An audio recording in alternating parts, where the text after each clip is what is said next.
As the key theme of today's discussion, we offer to you to consider the processes of economical land use, social processes that take place within territory of Moscow and the development cannot avoid.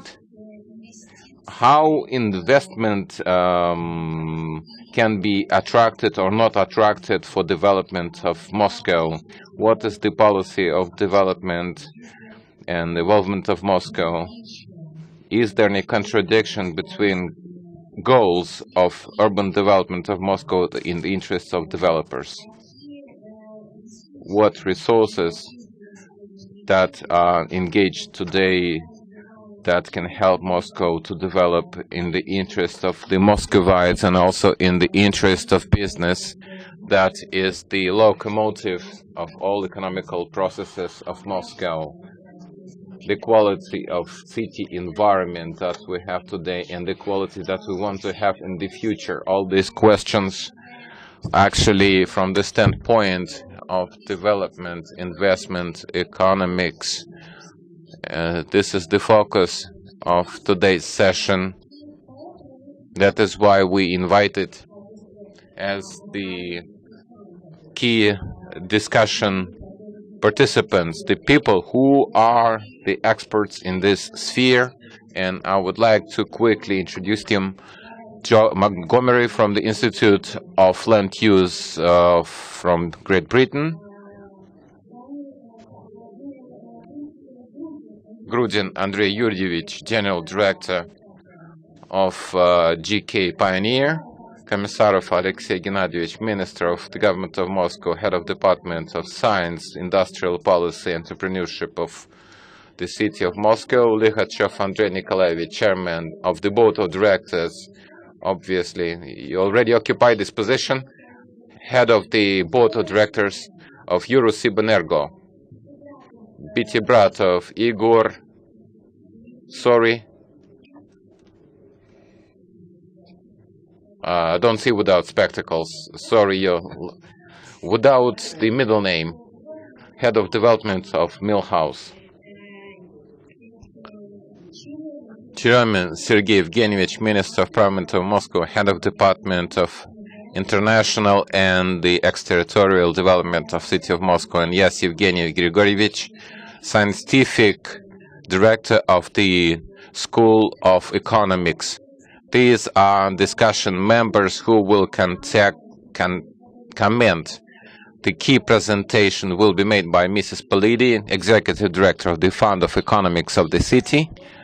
And this presentation will be like the fuse for our discussion, and Tatiana Dmitrievna will tell us about the outcomes of the work that specially was made as part of the research prepared for this forum.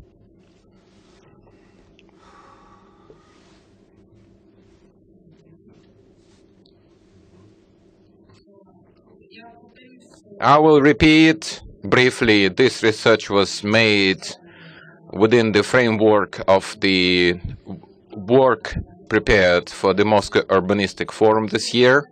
We were responsible for the part dedicated to the economics. According to the opinion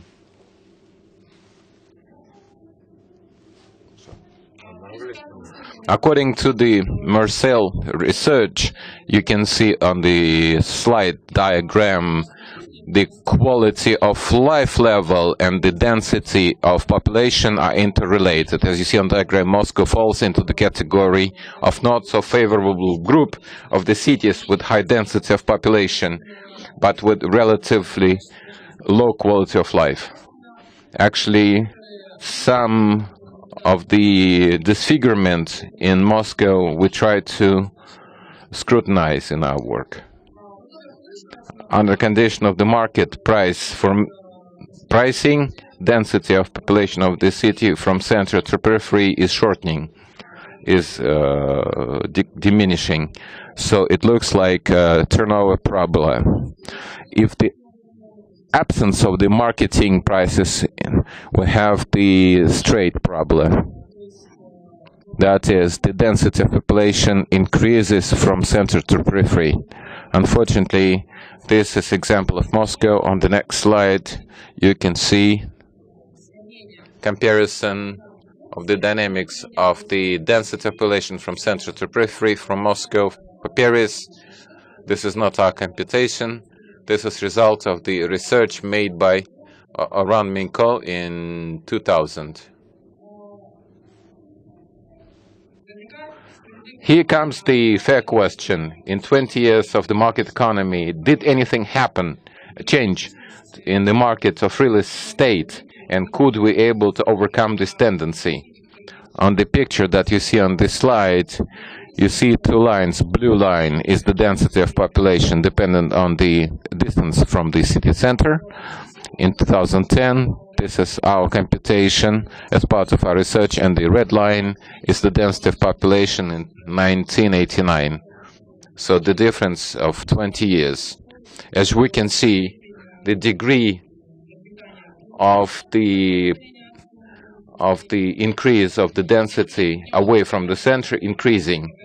It is not so clear on this picture because it shows the average density of population. If you see separate axes of movement from center to periphery, we see substantial changes, like for instance, Michurinsky Prospect axis, the density of population grew by 300% in the area of Troprevo-Nikulino during last 20 years, although in the same direction, in the central part of the city, density increased by 25%.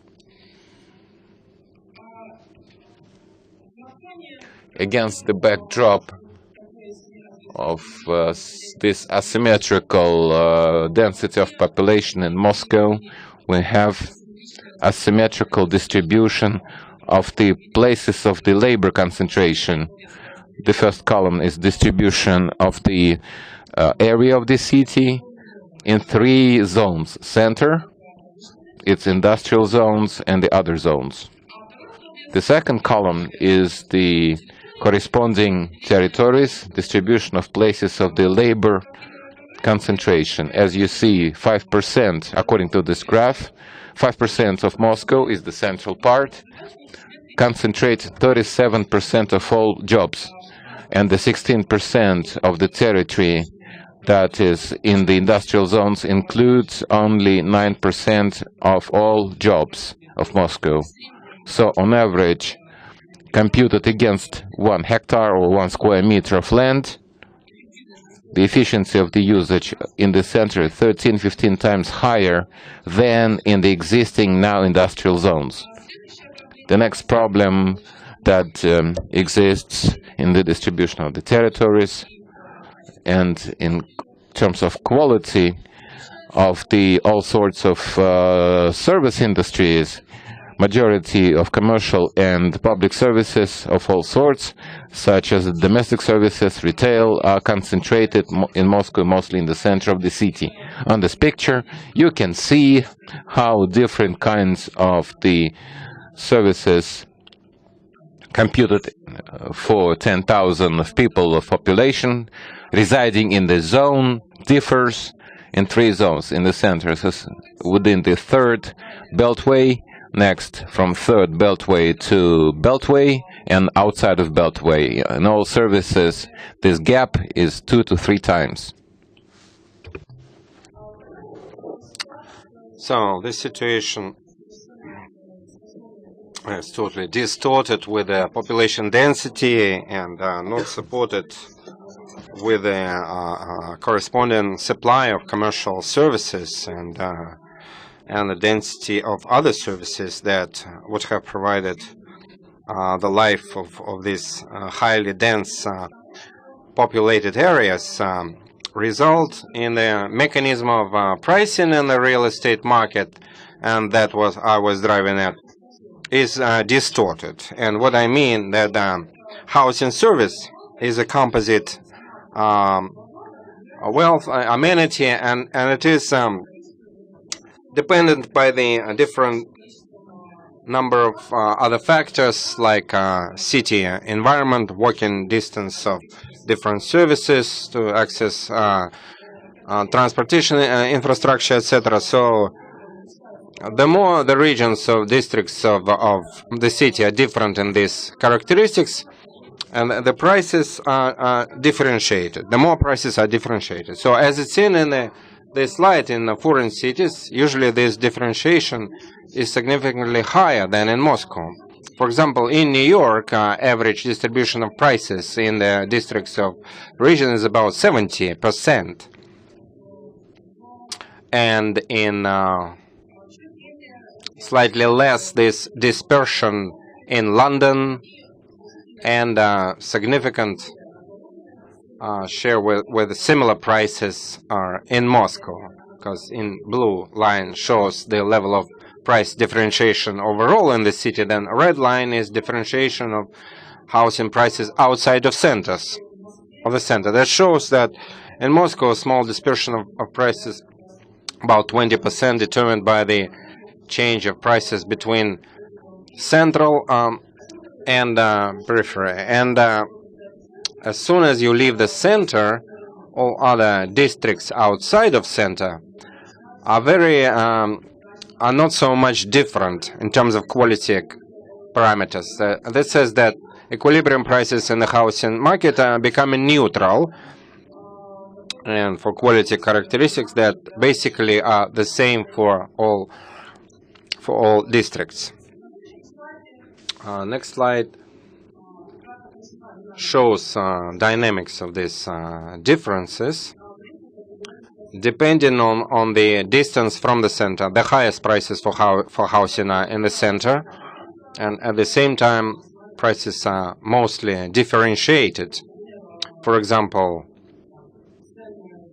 prices in the area of Arbat could be different from Chinatown. As you go further from the center, this differentiation becomes weaker, so you get more averaged product as housing.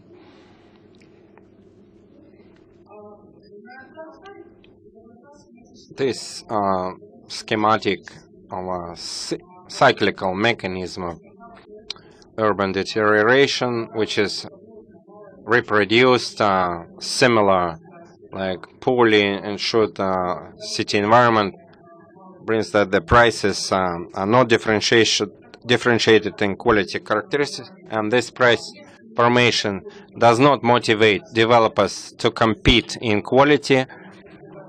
They have only one variable for competition, only price, but when the demand significantly exceeds supply, it's easy to agree upon price, and it is at high level regardless of quality parameters. And this mechanism could be reproduced endlessly because the strategy of developers has not adjusted based on quality characteristics of housing and city environment. Now I'd like to dwell on two scenarios of further development. What will happen with special economic development of the city if this cyclical mechanism of degradation, although deterioration, is reproduced even further. And second scenario, as we see as favorable and optimal for Moscow territory development. So the conditions of continued disproportions, spatial disproportions, we see, unfortunately, that the population density will grow within from third ring to outer ring, and that's what we witness. Black line is a situation that shows population density now, and dotted line is density in the future, if nothing changes, and the model will be reproduced as it is now. Now, next line is social commercial infrastructure. And as I said, currently the center is much more endowed and with commercial and social infrastructure rather than other territories of Moscow. And further, the situation will become even worse with increasing density of population outside of center. And the prices for housing will continue growing as it is now, as seen in the schedule, will not be so much different outside of the center. All differentiation that we'll see is between the center and periphery. Now we suggest scenarios of Moscow spatial economic development.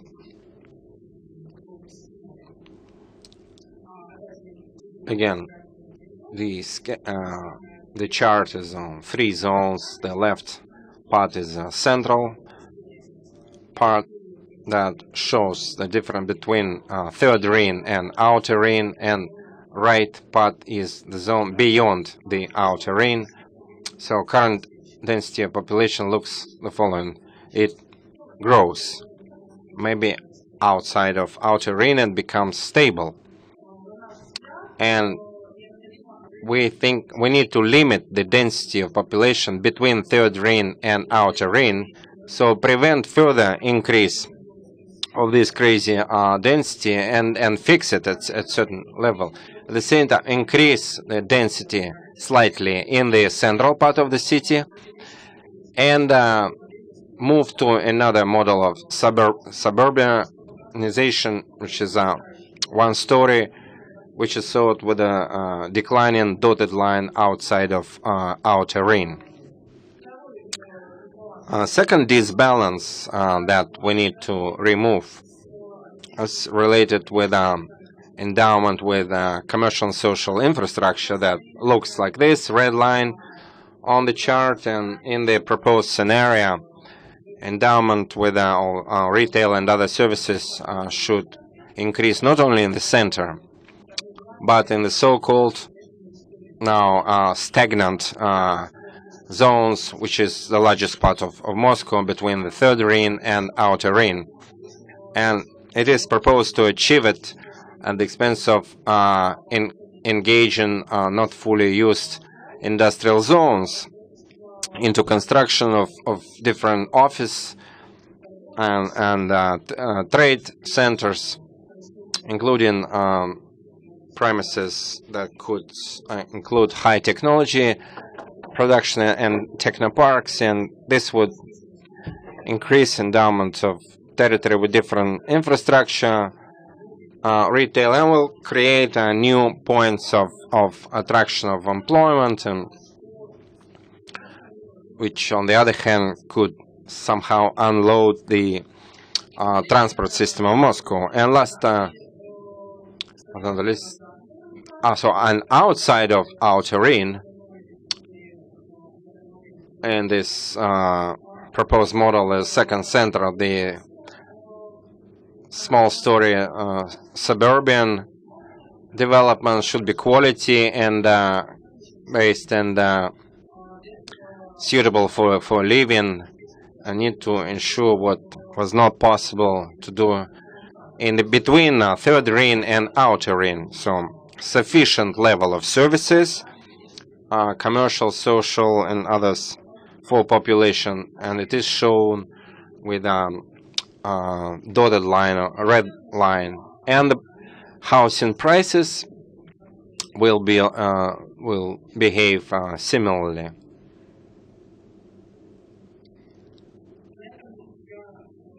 On this, I'm about to finish it. I try to tell about key things, key conclusions of our study. I'd like to thank my co-authors, Alexei Novikov, Managing Director of Thomson Reuters Development Department for SIAs, my colleagues from Nadezhda and Alexander, students of High School of Urban Studies that participated in this study, and all those who helped us to visualize our ideas for publication in the book and presentation in the Moscow Urban Forum. Thank you.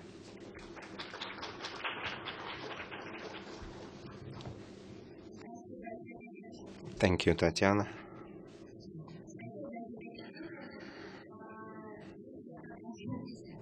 So me, as one of the co-authors of this, I would not praise it, but just emphasize that we tried to combine in this study both economic interest to city development, urban development, and interests of investors. Unfortunately, they diverge, and these interests are going in different directions. And we receive those socioeconomic and urban disbalances that Tatiana mentioned. Unfortunately, without strict measures of urban regulation, it's unlikely to remove these disequilibriums. And whether Moscow will go for this strict regulation urban is hard to say. But we'll see the different opinions on this topic from representative from Moscow government, and most importantly, we need to listen to the opinion of community. As I said, we had panelists, and I suggest for each to speak like 3-5 minutes, so that we have time for discussion, because we have experts that plan to take part in this discussion. And I think most important today would be in this conversation, try to understand whether Moscow has prospects to get out of this cyclic degradation development. So first, I would like to ask to tell your opinion, our guest from Great Britain, Joe Montgomery, and on a specialist on land development in Europe. Please. Madam Chair, and thank you very much for the presentation, which I tried to follow. It's quite technical, but the value of having a discussion based on data is really very important. Madam Chair, I'd like to make 3 small points, and then I would humbly ask that if you could excuse me, because I need to go and get a flight, so I'm needing to leave quickly after that. 3 points are, yes, I would very much agree that the data is complicated and not all of the numbers or the material point in the same direction. Some of it is contradictory, and the Urban Land Institute will add to the contradictory nature of the data by publishing some material of its own in January.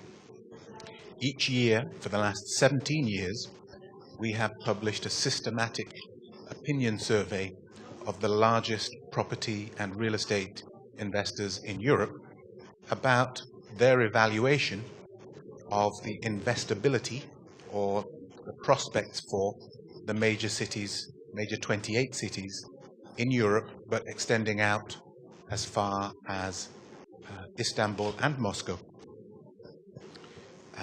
This year's report, when it's published in January, will probably feature the German cities, Berlin, Hamburg, Frankfurt, Paris, and London as probable safe havens for capital. Not that the returns will be fantastic, but that capital preservation will be relatively assured. Each year when we publish this survey, especially in the last few years, Moscow has appeared in the top 10 cities that global investors are interested in. At the same time, the very same contradiction that you pointed out earlier occurs, because if you analyze deal flow, the number of transactions and the value of these transactions flowing from international investment into Moscow, it is not consistent with people's interest in Moscow. And people are excited about the demographic patterns in Moscow. They see a need for investment in the physical fabric, but the number of transactions and the value of those transactions is not consistent with people's positive opinion of the city. Interesting contradiction. I'll return to this in a second. So point 1 is, we'll add some data to your analysis about investor opinion. Point 2, I would say, is I'm delighted that Moscow is fostering this very open discussion, and the only thing I can say is that you, as a world city, are not alone in having some of these problems. As I go back to London, we are having to acknowledge that we need to double the rate of house building to even start to keep pace with population growth. And we have a huge deficit in housing provision, especially affordable housing. So your problems are interesting to me, but they're a version of some problems other cities have, almost with the same level of acuteness. And so we'll be interested to learn from your proposed solutions, because they may have applicability in other cities too. And then finally, I couldn't leave without saying that Mr. Komissarov and myself just came from a previous discussion about a big land space, former industrial space within the city. And there's discussion about whether that land site can be brought back to the market.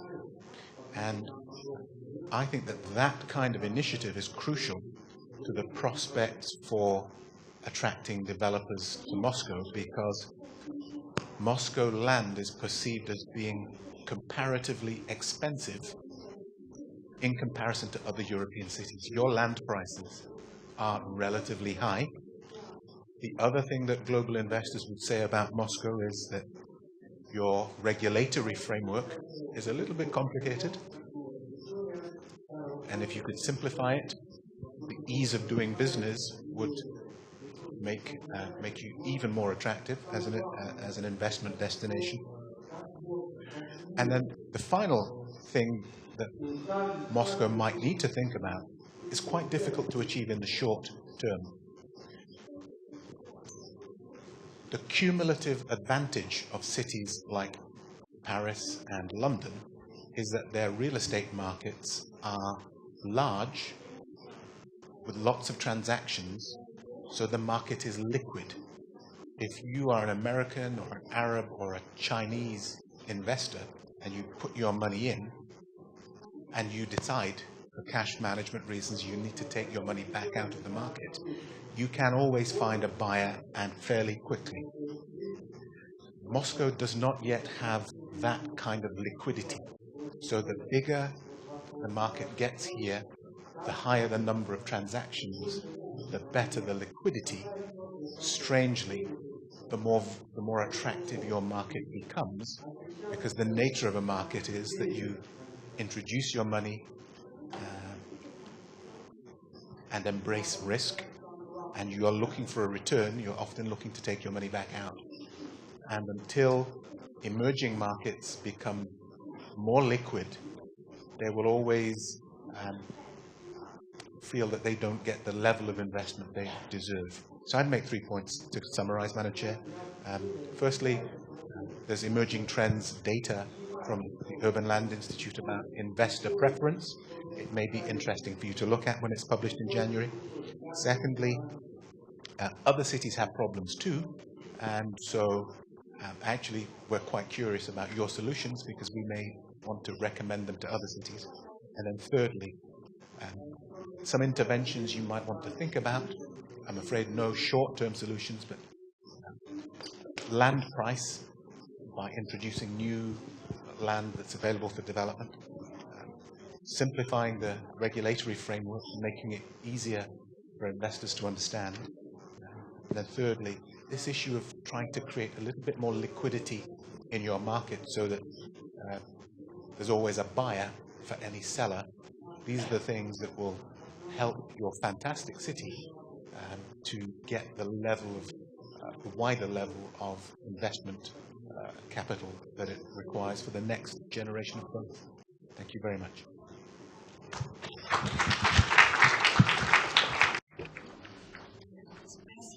Thank you very much for Mr. Montgomery. I know that you already need to depart, so we're thankful for participation and for opinion. Thank you very much.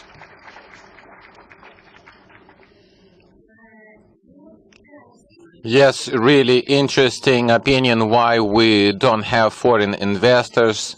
Yesterday during the housing session, Mr. Leonid Kozinets presented 3 countries from where money comes. Among those are Cyprus, Luxembourg, and what else? Yes, so for now, for all foreign investors from those kind of countries, please, I would like to engage in our discussion, key dis discussion members, according to initiative level, who can comment the presentation or express position.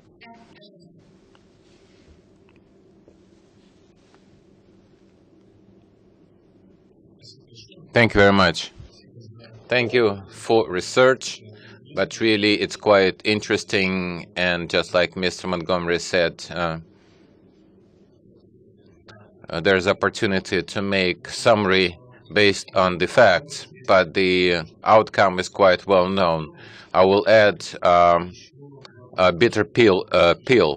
During the last forum, we discussed that Moscow needs to be developed in such a way that, of course, we need to decrease the rate of housing construction outside of the center and create jobs, again, outside of the city center, to avoid the pendulum migration and change the situation around, of which in today's presentation we heard, and that was confirmation that we received. Once again, the numbers are quite interesting. What in these 2 years, and what happened after previous forums? What did Moscow do? The developers participate? Maybe they, from their position, can comment what I'm about to say. I see it attending the Urban Development Commission and Land Development Commission. Moscow easily gives permission to build housing in the downtown, and quite easily gives permission to build any structures that have jobs outside of the center, not otherwise around. If you want to build office center, in the downtown, it will be much more complex. That is not the solution to the problem, but it doesn't worsen it further. What must be done that we can solve the problem? There are offered variants of low-rise construction outside of the city. Quite a fair statement, quite fair solution, but in Moscow we have quite vast opportunities and huge potential in developing industrial zones that can somehow equalize the situation, improve it. 209 industrial zones, it's huge territory. If you commute with utility facilities, it's even more hectares. And how these industrial zones develop further is the prerequisite for what will happen to the situation next. Here, the exhibition, you will be able to see shown at the stand the 3 concepts that were made by TTI together with the German architect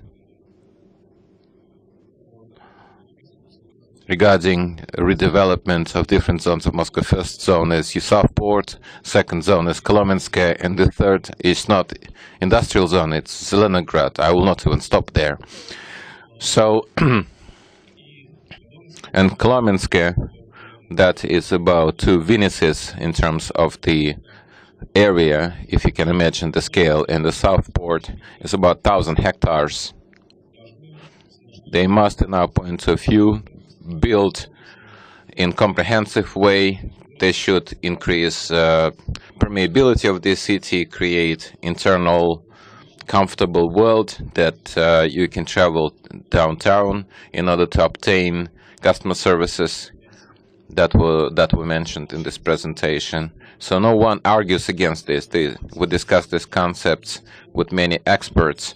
More or less everyone agrees, and they agree even with the fact that those zones should be new attraction points of the city. We consider them as the zones around existing points of growth, like the port, like Technopolis of Moscow, where we see new technological production facilities. In general sense, everyone is happy with this.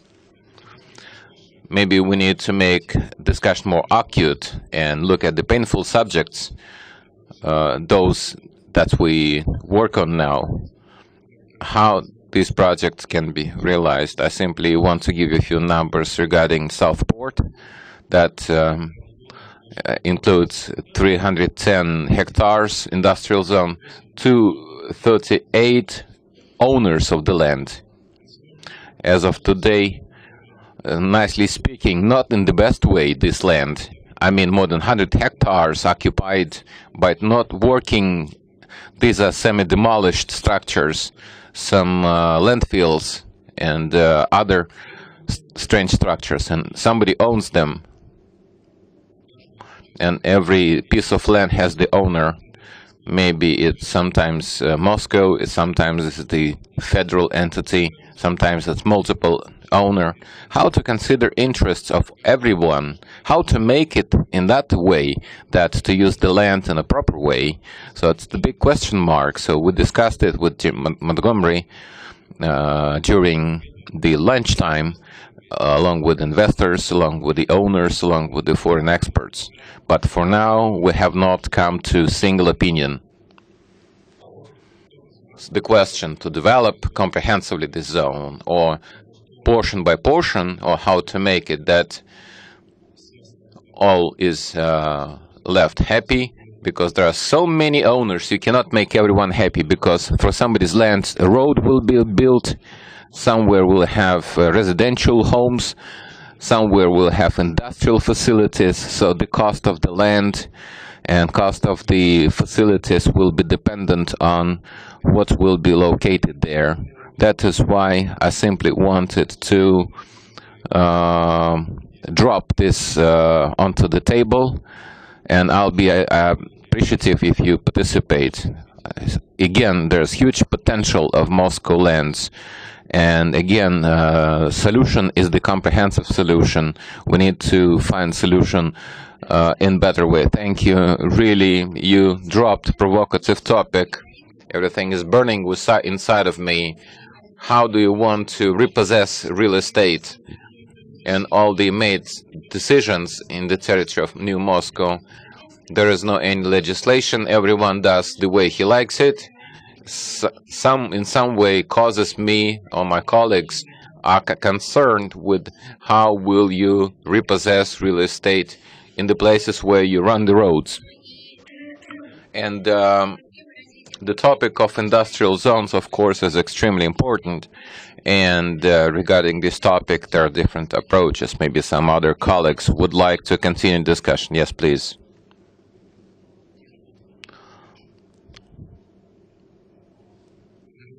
I work in the Institute of General Planning, Chief Architect, Andrei Gnezdilov, Chief Architect of Department. You said that you experience panic regarding the fact that the road cuts through somebody's land plot, especially the stakeholder, and this is the main challenge. Yes. In the country, it's a road, but in the city, any territory, including industrial territory, cannot exist without streets. And the streets are roads only partially, because it's public space. It's the face. The streets are the face of the structures combination, and it's also source of capitalization. So it's quite interesting to say that the streets and layout of the streets, which is not there. How to make this layout from the standpoint of the city or from the standpoint of the urban developers, but how should be planning the good for the owners, where the streets will go, how will they keep their share in the general share, how it happens abroad. It's known to me from the book of Russian urban developer Semyonov. In the beginning of the century, there were English laws, French laws regarding the planning, and they provided all the compensation and repossessions in case if there is redevelopment of the city. So you have to get rid of the panic. Because if through my land plot there is a street, we have to turn the situation around, because the full-blown city is not the landfill, it's not the junkyard.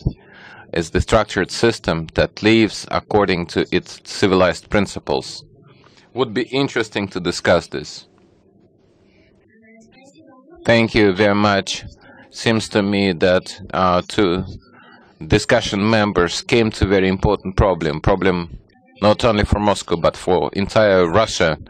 Today, at least, in terms of housing construction, we have preemptive, comprehensive exploration of free zones, the zones where there's nothing, nobody's rights, it's easy to build. And a problem with infrastructure, how to build infrastructure. But you don't need to take care of the owner's rights. But the population of our country is not growing at the same time. When we explore new territories and build new housing, who will live in the old housing? That's why the rebuilding of the existing territories is extremely relevant in my view, and we really can't work with this because we can't work with the rights. We don't have comprehensive system of repossession and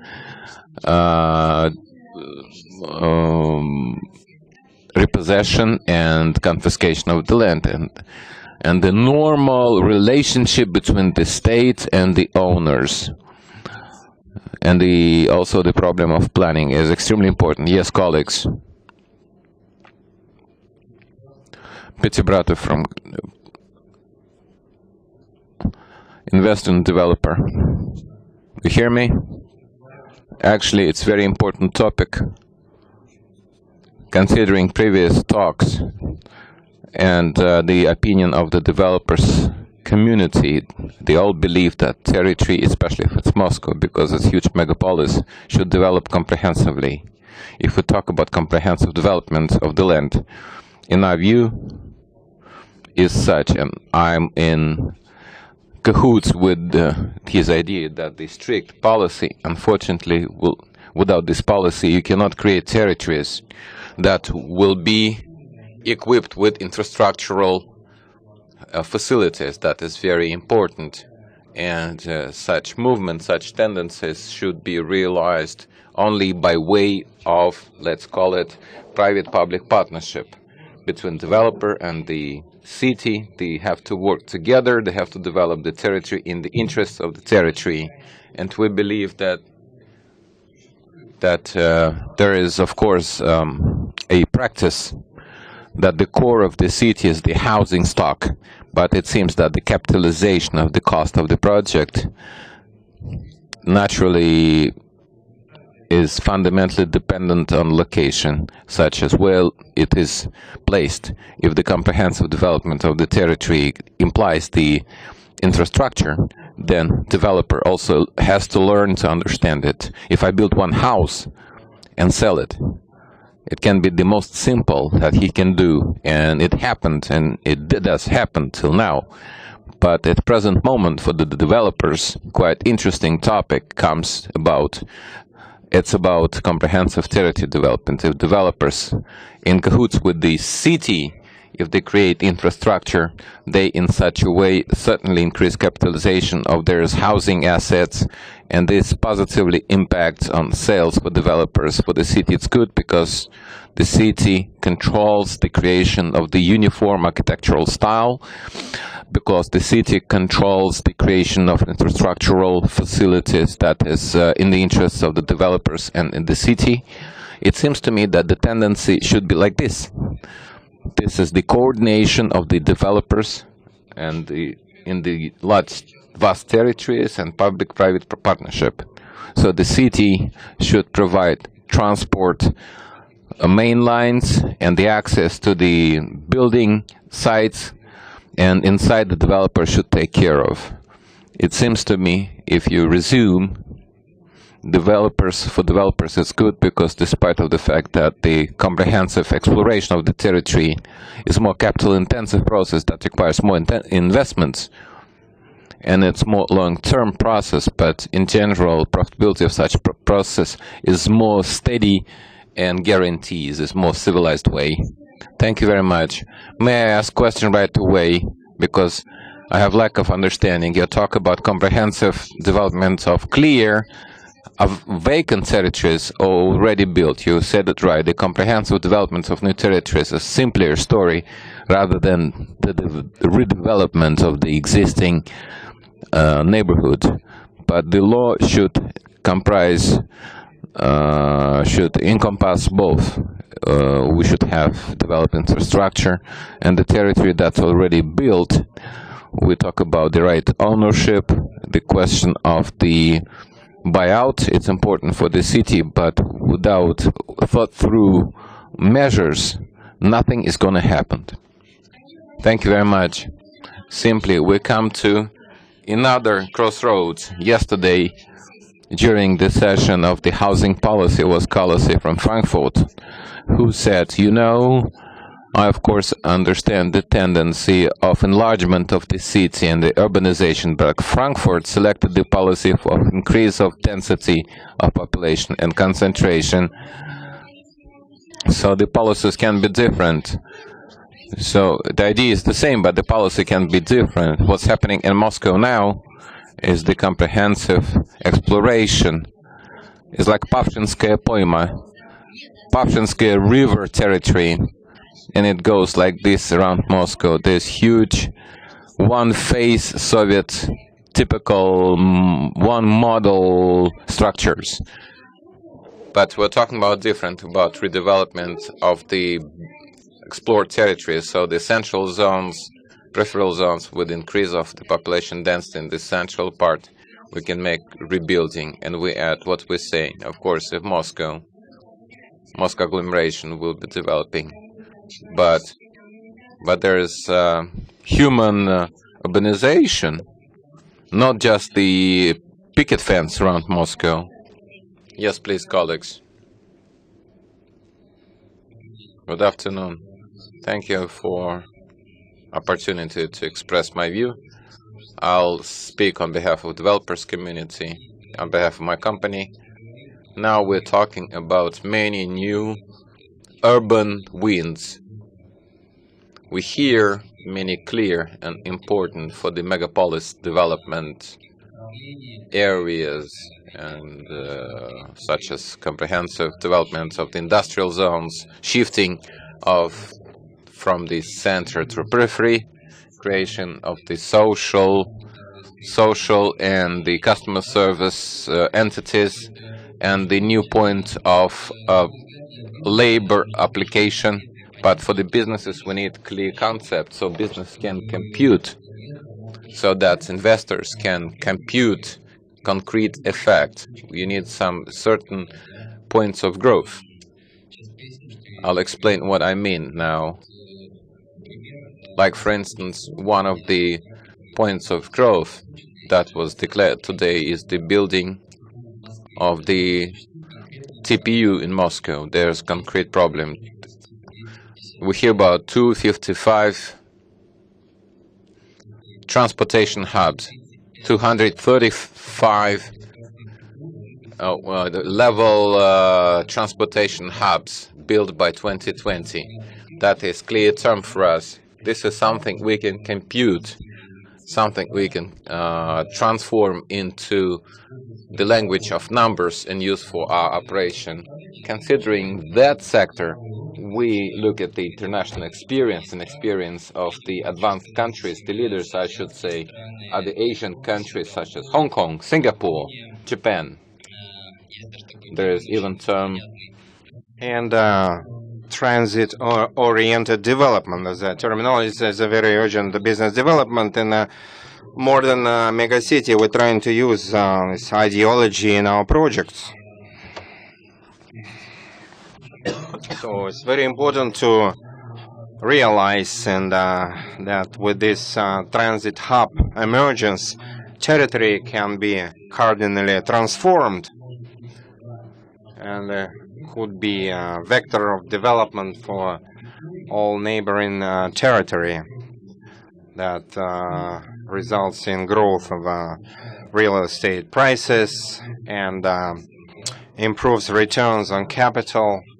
So there are huge, big examples in world international financial centers that I can mention the newly reconstructed World Center transportation hub in New York, where with a transport hub I create a modern and commercial infrastructure, mostly for offices and trade premises that attracts a lot of people. And here is a big space for business. And this makes this area very interesting, and there is no contradiction from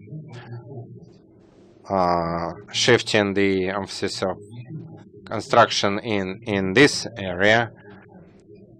And what Moscow tells us, no conflict in the commercial logics. I'll just emphasize that would like to hear more clearly which are the points of growth. Thank you.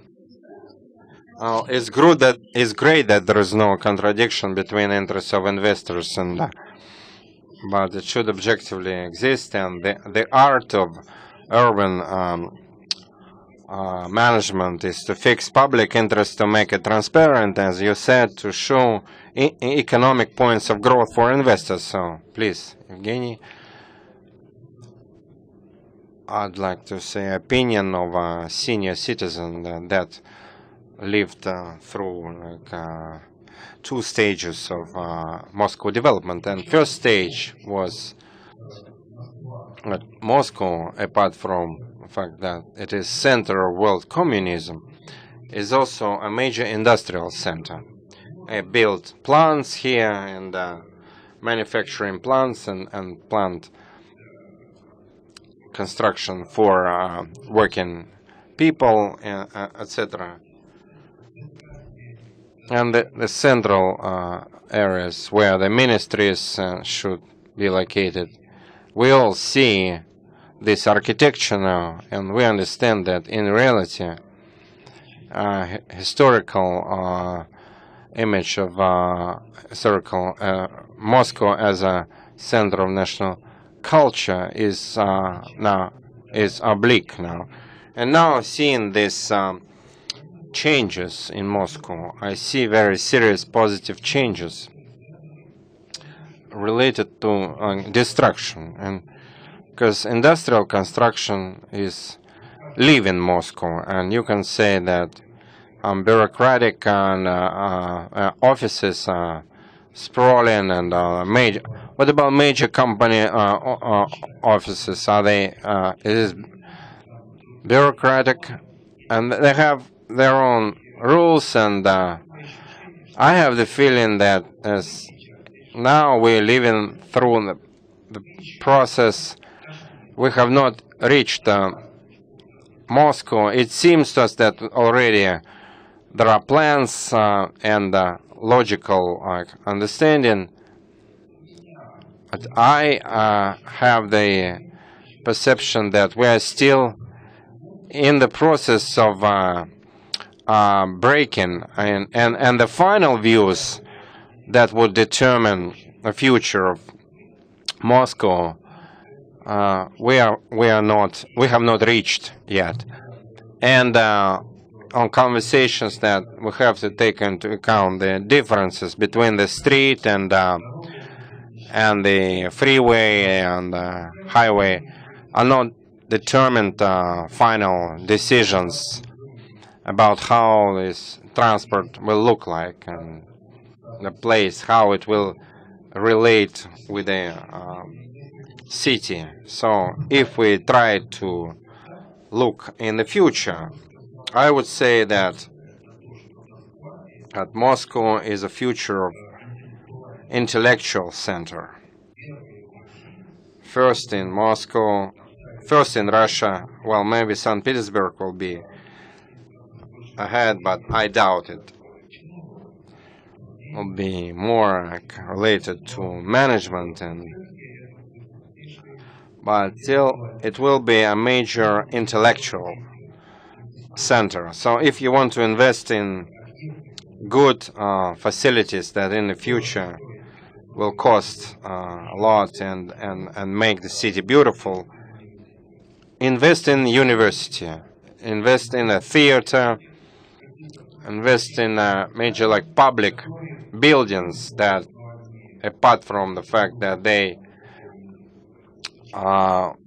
maybe intellectual importance, could be certain center of beauty and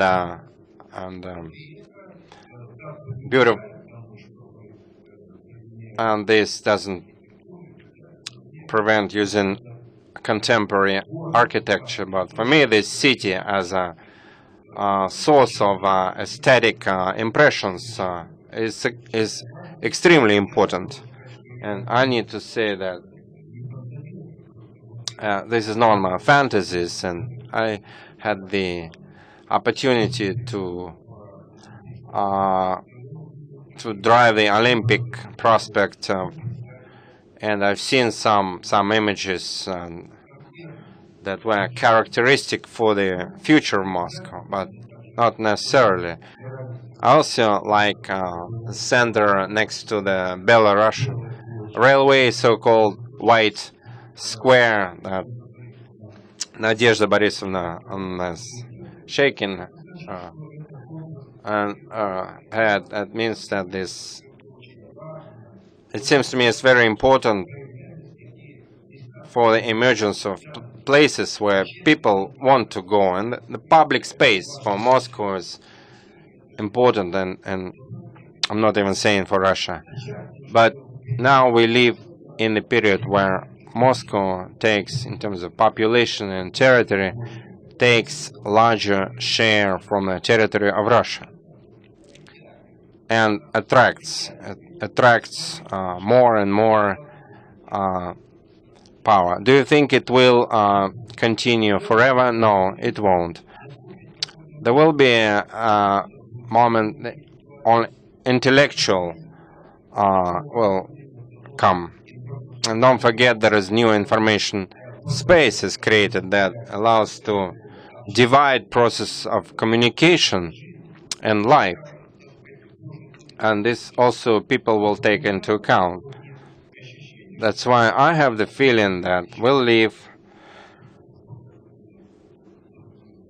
and younger people will live in the age when the number of population in Moscow, not in the center, will decline, and the number of people that will be located in some circle around of Moscow, like small agglomeration and bigger agglomeration on dependent center, would be more developed. And we have to take into account not trying to build so much in one place.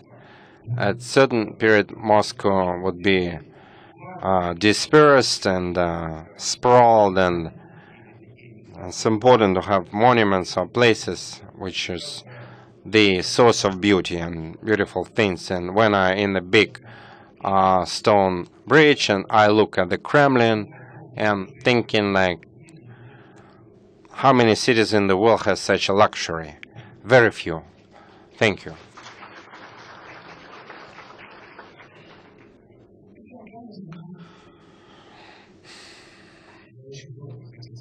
Briefly, I'd like to say what Evgeny Grosh add. Me personally, I'm happy that developers and business, they understand it. And there are projects, and I'd like to say about one project which art quota was represented on the former urban forum, was financed from the business, and it is about comprehensive development of a large territory in order to create the environment for creative class and universities and educational facilities and convenient infrastructure. And it's great that this is premise from a business. Thank you, Evgeny. You said correct things. We would like to have it like this, and I don't know whether it will be in real life, but I'd like them to not to build like heterogeneous. They build some museum or theater. Maybe the price of real estate will grow, and it will be good for us and for who else wants.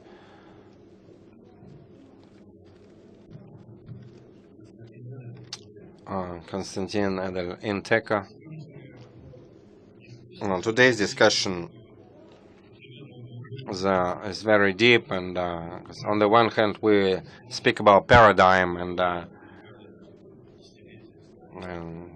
it happened a decade or we go down and speak on disposal of land to roads, how it influences the costs of land. So what I'd like to say that the paradigm already changed, and the paradigm that the city lived in as a capital of heavy machine building, automobile building, it is over. And I think no one present here heard want to make some experimental nuclear reactor in Moscow. I think this would bring a surprise. Like 50 years ago, this was so. Moscow was a concentration, not just of science, but this industrial power of the country. And this is over. No new paradigm started, but the beginning of paradigm is not always seen where it goes to. And what we discuss today has a sufficient clear place in this new paradigm. And we speak today that in the city is internal resources. And these resources are 10, 15, 20% of territory. That's a lot. And these resources are problematic. And problems are always opportunities. Industrial zone is a problem, is an opportunity for further development of the city. And it has all these things that we discussed today as a comprehensive build-up, workspaces, jobs, and industrial assets that would be regenerated. How they will be regenerated, and we understand that the notion of workspace changed. Recently, the Deutsche Bank was looking for an office space of 10,000 square meters for IT people that service global Deutsche Bank. So if we come to the office where we'll see the newest workspaces, and Russian guys are working there with Russian education that are embedded into international context, integrated, and this is the future of Moscow. And this paradigm works, and we understand how, as developers, what we'll do within this paradigm. And for us, these industrial zones that are reconstructed, is a big field for work. And for us, these problems of clear. Yeah, we have a lot of owners. Yes, disposal of some land for infrastructure. If some part of land is disposed for a road, it is beneficial. We increase the cost of this. The one thing is to have it inside industrial zone without access road or penetration. The other thing, when half of this land becomes with a clear entry and exit with a flow, and it's a good topic to increase the cost and the price. And we're ready to tell colleagues about. And for us, it's a field for work because we're ready to sell our competencies, not develop for ourselves, as it is done by the majority of companies in the country. You are like the developer and investor, etc. But we're ready to provide our services on paid basis, and for us it's a clear way to make money. It's positive.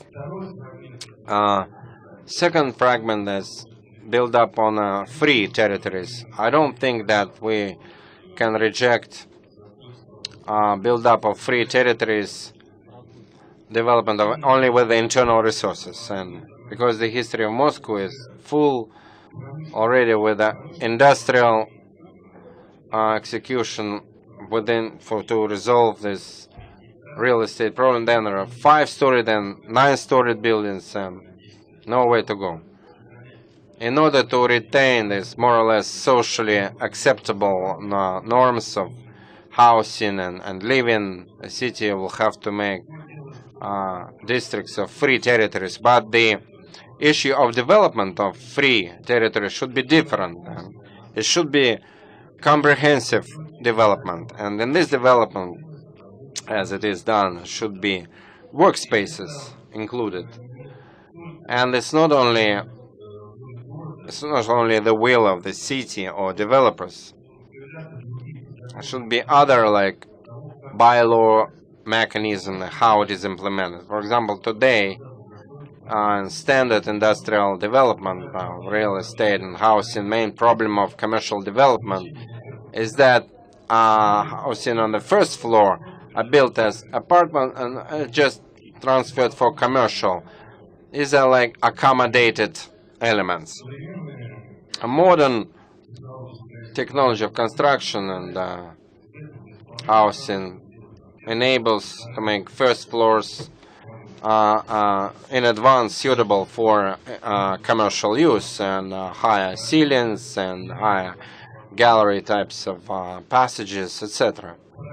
Well, the paradigm is good that if you understand where it goes, and inside you can find the solutions of different level.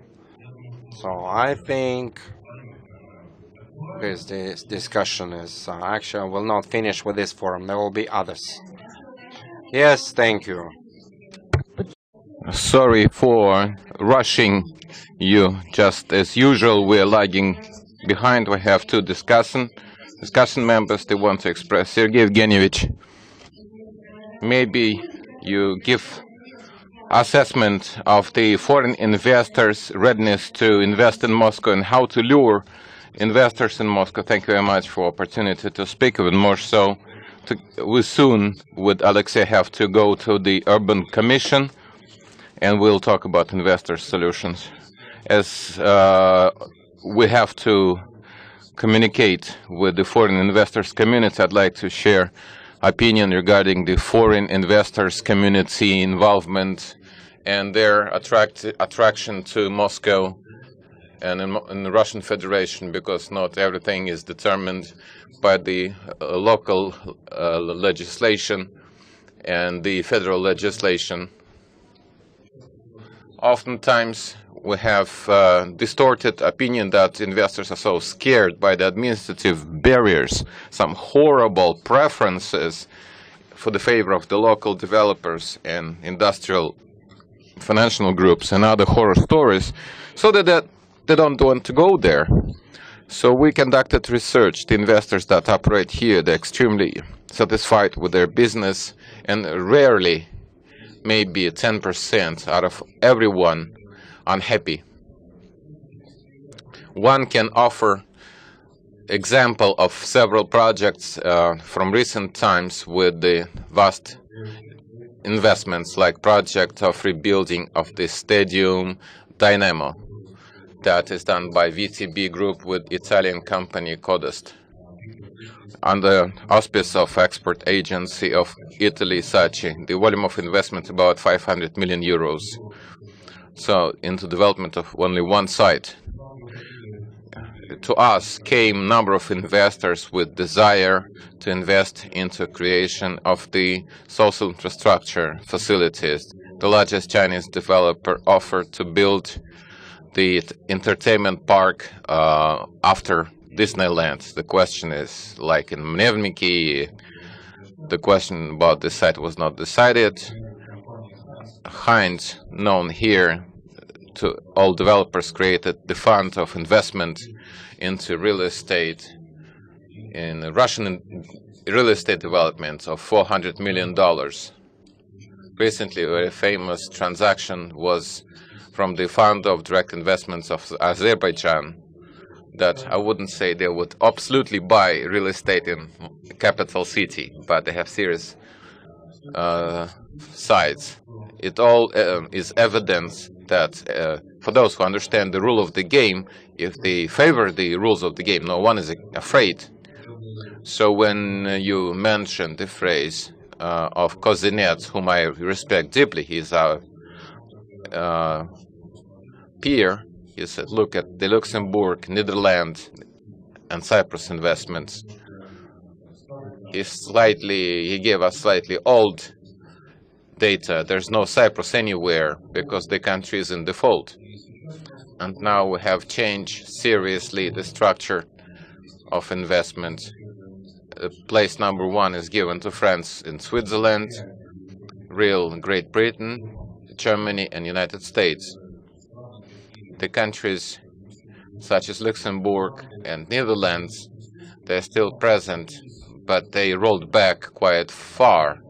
Why? Because Luxembourg, first of all, was used by the Russian companies, because everyone understands that these were back-to-back investments when deposits were placed by our companies and they were reinvested through Luxembourg Fund of Direct Investment to Luxembourg banks. That's why if you look at the volume of accumulated direct investments, that is in Moscow economy is about $170 billion. Then place number 1 will be Luxembourg, $33 billion invested from Luxembourg. Place number 1 was China, $30 billion. And then next come the other jurisdictions. I think that for the foreign companies, quite an interest is the development of the new territories of Moscow, because on the old sites, competition is quite harsh. But the new territories, with consideration of the fact that there was international tender, and the tender was won by the French company, as far as I see today, it was one of the claimants for being number 1. And they developed together with Russian colleagues. They developed master plan of Big Moscow. What? At least our industrial complex in all exhibitions show the opportunity of cooperation, of serious cooperation between leading urbanists, the foreign urbanists, including oftentimes we visit different megapolises. We study experience of large Tokyo, large Paris. Now Moscow is ready to participate in the next exhibition of real estate in Cannes with its concept of territory development. You know, when all of this, you tell the investors and developers, they feel easier about making decisions about coming directly to Moscow. That's why I think that not only in terms of rating of doing business, we are quite well advanced. We advanced in simplification of all the procedures in terms of the issuing permits, and also there are so many problems with infrastructure. And the colleagues probably will say it's absence of power lines, power capacity, unwillingness of the city, although in the last times probably it's not likely, readiness to attract investors to use their funds to do so, but experience of large cities, like experience of large territories, the comprehensive territory development, but it must be done in some sort of PPP. The city builds infrastructure and investors build the facilities. The good example is Skolkovo, that couldn't manage infrastructure. We could build the most modern center for development of technology, which didn't have any road network. And here the city participated as the partner. I would like to say the climate is improving, becoming more positive. And I think that the statistics itself, during first half a year of this year, we've had 4 times more investments in comparison to the last year. It all shows that dynamics is very positive. Great. Just recently, Japanese delegation came to us and we discussed, can they receive land in Russia for construction for the foreign company? It was discovered that they can't. As for the rest, is everything, because it takes special registry of legal entities excerpt.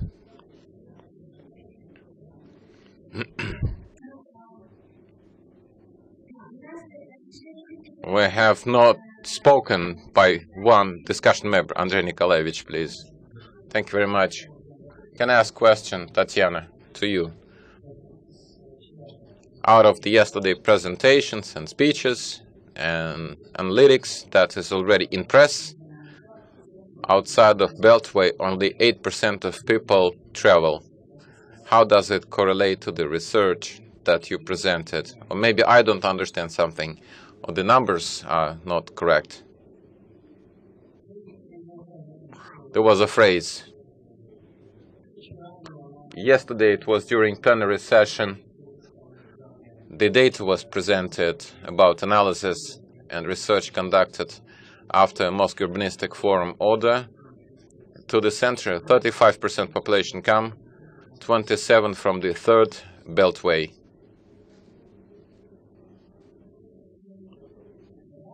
Yes? First of all, 8 from the Beltway and 27 from the third Beltway. There is no contradiction, especially after spoke about 37 jobs, 37% of jobs within the city center. It happens there was much more from the Beltway. I heard you, the colleagues say it's automobiles, it's not people. Let's believe it this way, but the question remains.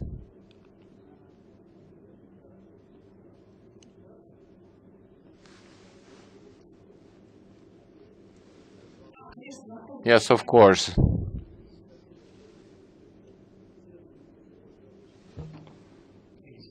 Colleagues is all correct. This center occupies 5% of population, but concentrates 37% of the jobs. 15 times more than industrial zones. It's not about the cars. They use the mobile phones count. What I wanted to say, it is known statement that repeating the same action, you should count on that at the result, you have other result than the previous times. For this reason, I would give important meaning to the procedures, because paradigm is the paradigm. Maybe it's the comfortable thing to discuss, because it lives by itself, and you can try to catch up, but it is set by concrete actions and procedures. And in terms of procedures, I believe, because if you use the same procedures and identify it and accelerate it, then you can come to the situation when it seemingly everything is faster. We cut the number of the days, of the months, of the days for joining, connecting to infrastructure, opening the land plots, but by this we accelerate the inertia scenario that was mentioned. So it's right to run at the right direction, not just to run anywhere. The devil is in details, so every component of what we discussed should be decomposed. It happened so that after 15 years being in development, in 1999, I graduated from the position of Vice Governor of St. Petersburg, responsible for the proprietary relationships. So I was influencing on the policy in the area of development. And just a week or two ago, I started to be responsible for developers project of the government of Moscow and Sberbank in the form of what has the name Planet Zeal, the commercial real estate on Zeal land at 6 hectares. And the gap for 15 years was in the energy, and it was not too far from development, because in particular in this area in Moscow, number of the ordinances were made that were very important, very substantial.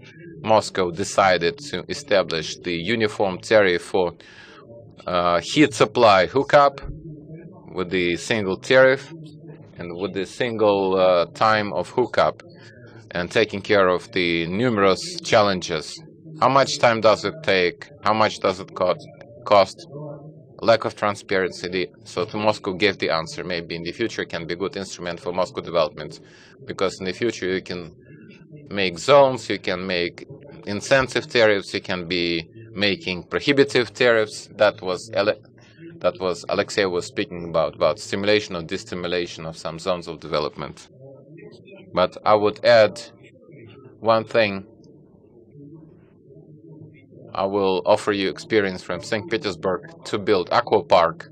No developer wanted because they believed it was inefficient. Half of the St. Petersburg goes every weekend to Finland. It's profitable, but to build it next to the city is not profitable because the pricing system in infrastructure and resource provisioning in terms of the heat is that in our case the tariffs are regulated, and in our country in every separate city there is cross subsidy, and the commercial real estate pays for the population. In Finland the tariffs for heat don't exist. It's the market agree upon number, so decision is based on how the developer agrees on how he can build local heat source, so he can get centralized heat supply with long-term contract for the fixed contract. So you select what's more efficient, and it happens that the territory located next to big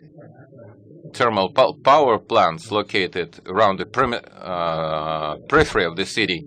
These cities, if the thermal power plant determines the prices according to the market, then heat, according to the regime economical sense, heat becomes the byproduct.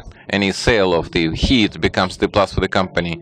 So next to large combined cycle power plants, you have public servicing building structures, malls, aqua parks, swimming pools, and the life starts flourishing. For us, there's no any benefit for placing such infrastructural facilities next to the power plant. So you cannot have any profit by being in any place. This is just example. It's just example, but these are small things. They can influence the paradigm and can change it. And I would like to say that this is, by the way, could be stimulus for moving industrial zones who can receive additional advantage by releasing territories in the city center and coming closer to the sources of energy.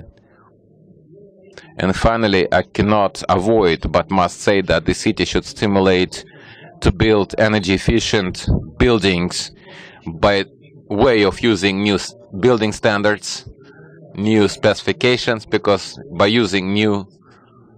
by old technologies, old standards, we'll be talking about energy efficiency, but without introduction of new requirements, without introduction of the new energy efficient materials, we'll be at the place where we started. Finally, the comprehensive development absolutely correctly mentioned phrases. So the question is how we understand it and how technologically, how to make this approaches technological, because it's clear that development of big territories, not small neighborhoods, but territories such as ZIL, tens of hectares or even hundreds, there's 200 hectares. It is clear that if you don't synchronize the processes there with the utility preparation and exploration and development, will be talking long. And Moscow has done a lot, and it allows to talk about the change of paradigm in Moscow. Thank you very much. I would like for us to join to our discussion several our experts, whom I'd like to ask to participate. I'd like to ask them to do it for 3 minutes. Konstantin Apreliev, what do realtors do? Think about it. Really, one point I wanted to emphasize the solution about the height of the building in the Moscow province. It will be about New Moscow territory as well, as far as I see it. By the way, I support this solution, because they always say that the cost of land today determines for the developer the cost of the project, and developer is trying to run away maximum. If you ahead of time determine the number of the floors, the cost of the land will be corrected, and developer will not lose anything. And today 90% of the lands where construction takes place, I'm talking about the province and the new territories, they're in hands of private investors. And by the way, these are inefficient investors, so those losses you don't have to count. Any limitation of the height of the building improves the infrastructure picture. When you ahead of time know the plan of development and the rules of the game should be clear.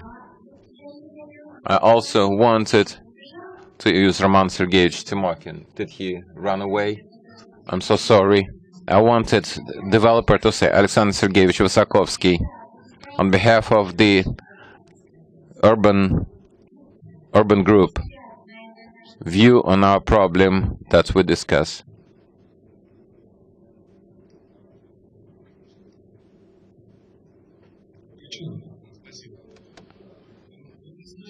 You know, very mixed picture, and the interest of different groups and those who participate, they can hardly be reconciled. What the representative of Moscow government says can be formulated that life becomes better, lives become funnier. Developers have different attitude also. Some like it. And they can speak not only about achievements of achieving of business interests, but how to be included in projects. So the problem is that it seems to me not everyone, nobody can say what is good in terms of Moscow and Moscow development in general. So these values and principles and general framework of territory development, especially if we mean large Moscow. So here is the biggest problem, the ideology of socioeconomic and holistic view.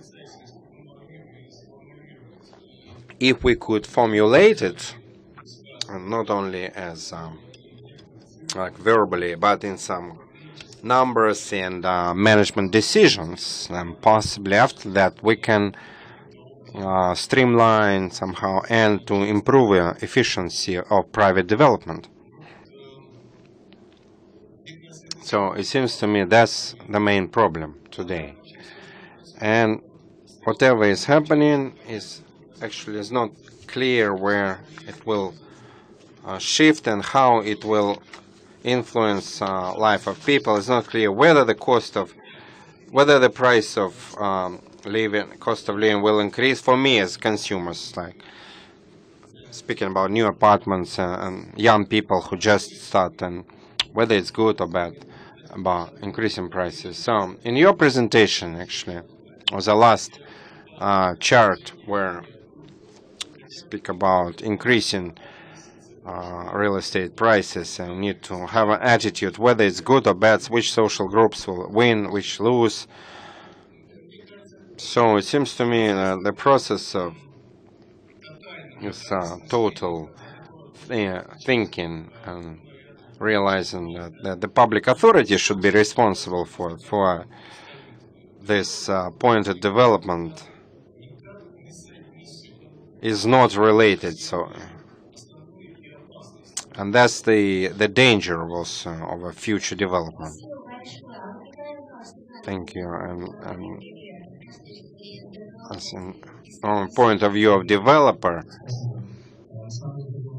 I'd like to speak about possibility of development of industrial zones, because these are the pieces left where today that could be developed today.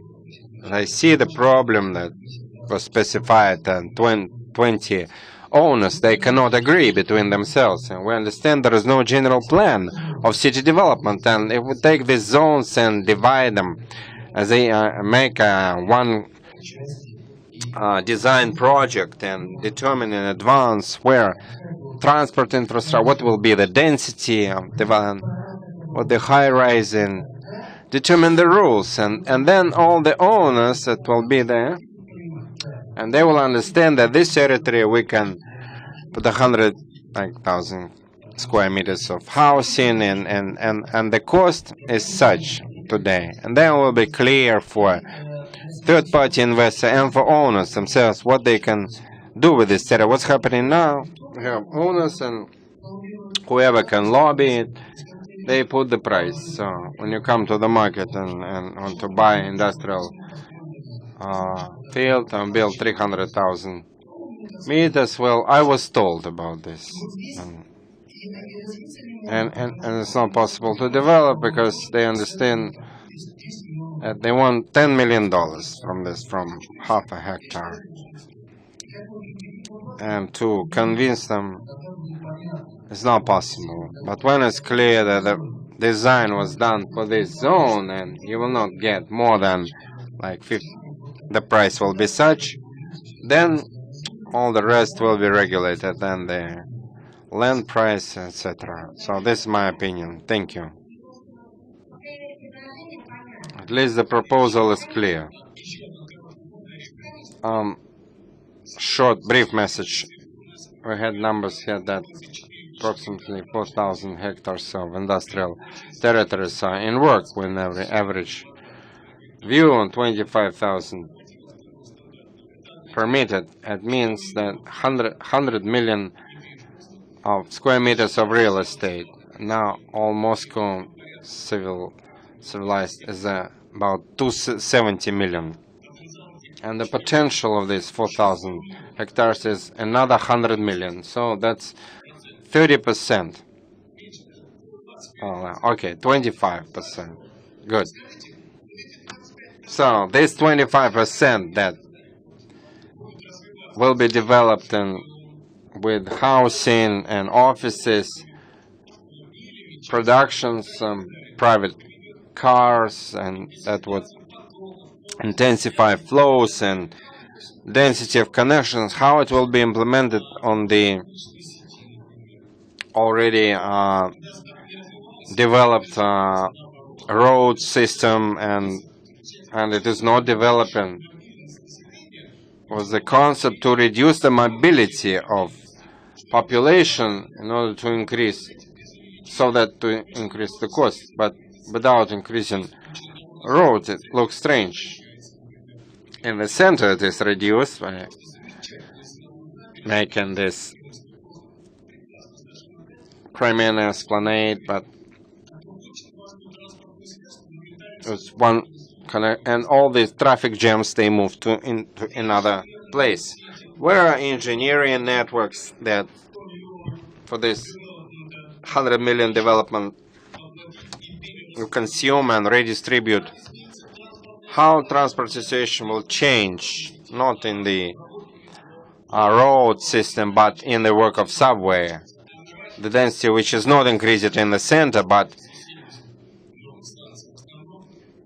developing this, just extend tails and make new lines. So make this development process, even from the concept of general vision of this major infrastructure goals, economic, first of all, that change market situation and social problems and subsidies that you know better. For us is very uncertain. And in this sense, development is in the situation where it's not clear where it will lead to. I share opinion and desire of people that work on it to make it better. And I don't have any doubt that it is so, but the question is the criteria, what is good and what is better. from Moscow government and public authority, these signals are delayed. They are coming late, or directed in a totally different, and the development becomes risky. Okay, 2 words. I would say in support of Moscow government, because now big attention is to comfortable environment of living, so that they have office and recreation and social and living. It's this is true because if you are created on some territory design where you have office, housing, and recreation, people will not leave this district. So they are seriously working on this. I see it in terms of developers, the issue of profitability, which, well, they don't need it so much. I would like to ask to respond in terms of international experience of city development. Are we saying silly things, or the topic of this meeting is change of paradigm? So what about change? We are talking, they already happened, as Konstantin said, with reoriented to business Moscow, from industrial to business. What about future paradigm? Have any knowledge on this?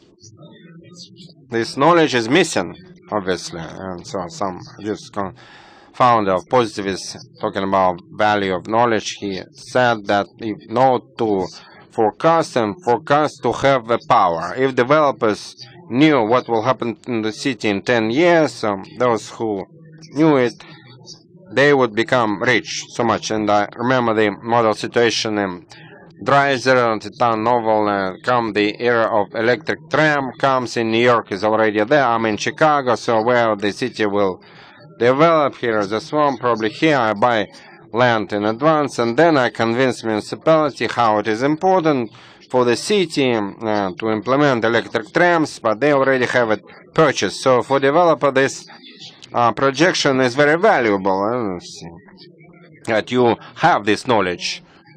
But I don't see the need in this. It's amazing. And Evgeny is far from developers, although said something on this topic. Are you ready for the possibility in Moscow to reduce and to... These things happened in the world 40 years ago in New York and London. Are you ready that people will stop going to the suburbs and start to move to suburbs? And anyone studied in development institution, any that try to get this knowledge, which value it would be huge if you really guessed and could develop in this area? I have not seen, unfortunately, not knowledge and hints where Moscow would develop, and no desire to deal with this, which is very strange and sad.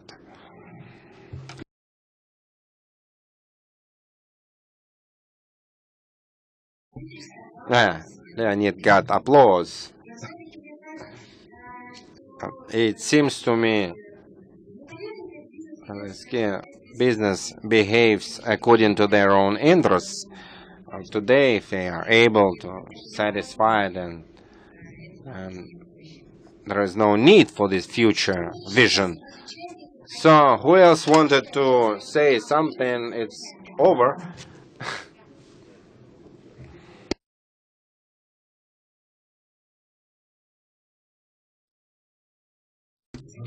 I would ask a question as a simple Muscovite. Although I had the opportunity to touch the knowledge about Moscow architecture and general plan, the question will be to this institute. And so I have 2 questions about GZK. You said today that mayor's office is tolerant to the projects, housing projects in the central city. Is that really so?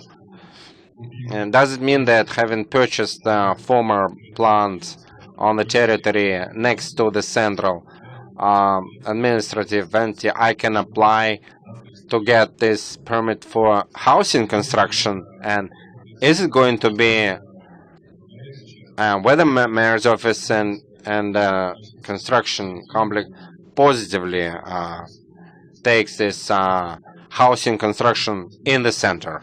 Is it true? And question to general plan. I'd like to clarify. I know certain norms, construction norms, and that regulate the design works. I have seen very much interesting things as design as we determine the industrial stores, and they don't exist anymore, and we do not determine the scope of premises for financial sector, but we inherited them. We never changed them. In order some bakery to have a space, they compete with Sberbank, for example. So it's clear who will be the winner. So 2 questions about the permit is and whether the regulations will change based on which the general plan is based and industrial schemes. Thank you for this question. As you know very well, I am not related to this anyhow. Moreover, as a chairman of department, I'm always protecting those plans that are trying to create housing. And my task is to preserve industry and to create additional workspace and high technology.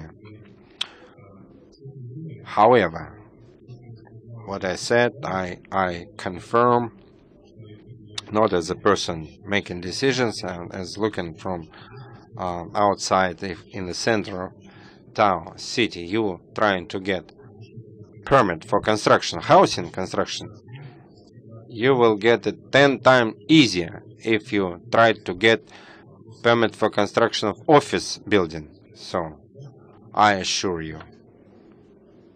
And all the rest, you know. I'd like to add that you will get the permit if you perform all required procedures, including design, development.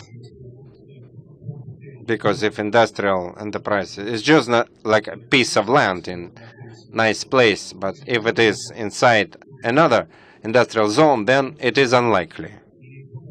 And regarding regulations, yeah, they will change. It will be in 2014.